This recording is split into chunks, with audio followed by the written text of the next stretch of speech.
हुजूर सल्लल्लाहु अलैहि वसल्लम ही असल है। एक मुसलमान के लिए सब कुछ जो कुछ भी है वो हुजूर सल्लल्लाहु अलैहि वसल्लम की जात है, आप अलैहिस्सलाम का तरीका है, आका अलैहिस्सलाम की मोहब्बत सब कुछ अता करने वाली है और आपके वसीला ही से सब कुछ मिलता है। जो लोग इसके कायल नहीं ये उनकी मर्जी, लेकिन मुसलमानों का ये शार रहा है कि जिसने जो कुछ पाया है वो हुजूर अलैहिस्सलाम के जूतों के तुफैल पाया है, आपके नालैने मुकद्दस के तुफैल पाया है। आपके नालैन की खाक का सुरमा जिसने बनाया वो अल्लाह का वली ठहरा, और जिसने आपके नालैन को आपके तरीके को फॉलो किया उसी ने खुदा तक वही पहुंचा, वही खुदा को फॉलो करने वाला और सही खादम इलाही साबित हुआ, अल्लाह का बंदा साबित हुआ। आज तक कोई एक ऐसा नहीं हुजूर सल्लल्लाहु अलैहि वसल्लम के वसीले के बगैर अल्लाह तक पहुंचा हो। अगर कोई कहता है वो शैतान है, उसने इसी वसीले का तर्क किया, आज तक उस पे लानत का तौक है उसके गले में और लोग उस पे लानतें भेजते हैं। इसी तरह अबू जहल, अबू लहब, इन्होंने क्या किया, दरमियान में आका का जो वसीला था, आका की जो निस्बत थी, इसको तर्क किया। अल्लाह अल्लाह करते थे, नाम उसका भी पुकारते थे और जैसे भी बनाए हुए थे उस जैसे और भी समझते थे। हजूर ने कहा उस जैसा कोई नहीं, ठीक है तुम मेरे पास आ जाओ, एक खुदा को मानो, लेकिन मेरे पास आओ फिर एक खुदा को मानो। वसीला मुस्तफा का होगा, करम खुद खुदा का होगा। तुम वसीले को छोड़ के जो मर्जी करते रहो। और आपके सामने है उनका हाल क्या है। तो मुसलमानों को क्या तरीका रहा, शैतान का क्या रहा कि मुस्तफा के अलावा खुदा की तरफ, और कुफार और मुशरिकीन का क्या तरीका रहा, मुस्तफा के अलावा खुदा की तरफ। और आपके बाद अहले बैत और सहाबा के वक्त भी मुसलमानों का यही तरीका था कि तवस्सल हजूर से कायम रखते थे, निस्बत बातनी हजूर से कायम रखते थे, और जो नहीं रखते थे उनमें यजीद आपके सामने है। उसका हजूर सल्लल्लाहु अलैहि वसल्लम को छोड़कर किसी पता नहीं किस खुदा को मानता था, क्योंकि अगर रसूल का दामन पकड़ के रखता तो खूने रसूल की खुशबू को सूंघ लेता। वो ऐसा कुत्ता था, ऐसा खंजीर था कि उसको खुशबुए मुस्तफा नजर नहीं आई, वो सूंघ नहीं सका, और उस खानवादे से टक्कर लेके अपना सब कुछ बर्बाद कर दिया। क्योंकि ठाकर से जो टक्कर लेता है उसका कुछ नहीं रहता, ठाकर से टक्कर खाने वाला रेजा रेजा होता है। तो ये अजीम शख्सियत से उसने टक्कर खाई और खुशबू को न सूंघा। वजह क्या थी, दरमियान में वसीला हबीब करीम सल्लल्लाहु अलैहि वसल्लम का नहीं था। इसी तरीके से आगे आप चलते आए, सहाबा का जमाना जितनों ने मुखालफत की, हजूर का वसीला नहीं, हजूर से इश्क नहीं। अगर हजूर से प्यार हो तो हजूर के गुलशन की कलियां हैं सहाबा, उनसे प्यार न करते। ताबीन उनको देखने वाले, तबा ताबीन उनको देखने वाले, और औलियाए मुतकद्दिमीन वो वासिलाने हक, वो इश्क इलाही के कुश्ता, अल्लाह के वली, खुदा के दोस्त, उनसे भी जो मिले वही जिनको मुस्तफा से मोहब्बत थी, जो मुस्तफा को दरमियान में आका अलैहिस्सलाम पे दरूद सलाम पढ़ने के बाद फिर अल्लाह से दुआ मांगते थे। अल्लाह को दुआ पसंद आई और अपने किसी बंदे से उनको मिला दिया, क्योंकि खुद खुदा ये चाहता है कि सिरातल लज़ीना अनअमता अलैहिम, उन लोगों के रास्ते को तलाश करो, ढूंढो, मुझसे मांगो मैं देता हूं। हम खुदा के पास जाते हैं, वो कहता है नहीं मेरे पास ना हो, मुझसे कुछ मांगो, क्या सीधा रास्ता। मौला वो क्या है, कहता है मेरे बंदों का रास्ता।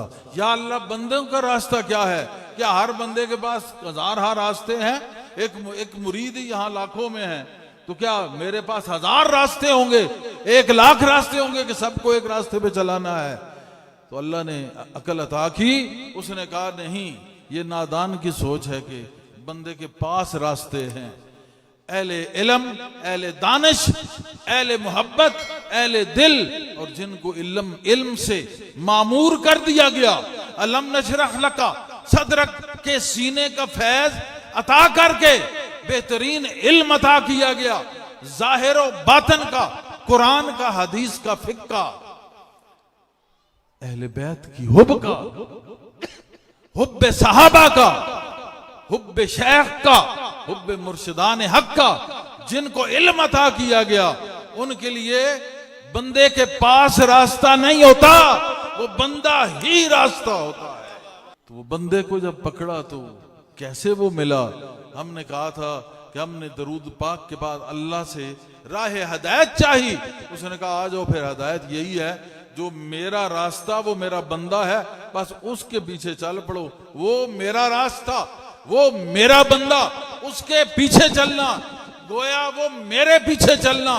हत्ता के हजूर सल्लम का वसीला दरमियान में है, वो बंदा, वो शेख लेकर बारगाह मुस्तफा में हाजिर, मुस्तफा सबको लेके बारगाह खुदा में हाजिर, और सारी रात सजदे में रब्बे हबली उम्मती गिड़गिड़ा के रोते रहे इस उम्मत के लिए। और आज उम्मत को शक पड़ गया कि इख्तियार कितना है, इल्म कितना है। जाहिल जो मर्जी कर ले जूते खाएगा, जब तक मुस्तफा को का वसीला और आपकी मोहब्बत को दरमियान में नहीं रखेगा, तू जो कुछ है पलीत है, हजूर को ले आ, दरमियान में आका का नाम ले ले, तू भी पाक, तेरा माल भी पाक। और एक वक्त आएगा कि खुदा तुझे वो कुर्ब देगा कि तुझसे मिलने वाले भी साफ हो जाएंगे, तुझसे मिलने वाले भी साफ हो जाएंगे। क्यों साफ हुए कि नहीं हुए साहबा? अशिद्दाउ रुहमाउ बैनहुम अशिद्दाउ अलल कुफार, ये क्यों हुए? मिले किससे? मुस्तफा का फैज मिला, आपस में रहीम हो गए। ये तो कहेंगे खुदा की शान है, खुदा दे दे तो बंदे की शान है। रुहमाउ बैनहुम, आपस में मोहब्बत करने वाले, क्यों? मुस्तफा की वजह से। अशिद्दाउ अलल कुफार, काफिरों के टोटे करने वाले, क्यों? मुस्तफा की वजह से। तो हम अगर कायम हैं मोहब्बत पे तो मुस्तफा की वजह से, अगर हम सख्त हैं कुफ्र पे तो मुस्तफा की वजह से। तमाम तर है ही वजह, तमाम तर जो नुक्ता है वो सरकार की जात, वजूहात का असल हजूर की शान, जिससे तमाम वजूहात आई और हर एक मकाम को पाने के लिए एक सबब, और उस सबब की जड़ मुस्तफा करीम सल्लल्लाहु अलैहि वसल्लम। हजरत अस्मा बिन्त सिद्दीक अकबर आप फरमाती हैं कि हमारे पास हजूर सल्लल्लाहु अलैहि वसल्लम के बाल मुए मुबारक थे आपके, और हम उनको जो है एज ए तबरक पास रखते हैं। हमारे बच्चे जब बीमार हो जाए ना, हम पानी में भिगो के वो पानी देते हैं, घर में भी बरकत, बच्चे भी ठीक, सारी बरकत ही बरकत। तो जिस मुस्तफा का इकबाल मुबारक, मुए मुबारक इतना फैज देता है, मुए मुबारक वो मस करना, वो आपका तवस्सल, वो आपके मुए मुबारक का वसीला इतना काम करता है, तो खुद मुस्तफा का वसीला कितना काम करता होगा। हदीस पूरी की पूरी आप सहाबा का अगर देखें, अहले बैत का अगर देखें, तो तमाम हर जगह पे आपको हजूर सल्लम से मोहब्बत, गोया सहाबा व अहले बैत का ईमान ही मोहब्बत मुस्तफा था और है। और एक और बात सुन लो, आज भी जो मुसलमान है उसका ईमान सिर्फ इतना ही है कि वो हजूर सल्लम से मोहब्बत करता है। और एक और नुस्खा समझ लो, अगर अपना ईमान बचाना है तो सिर्फ आका अलैहिस्सलाम से मोहब्बत कर लो, ईमान की बात है।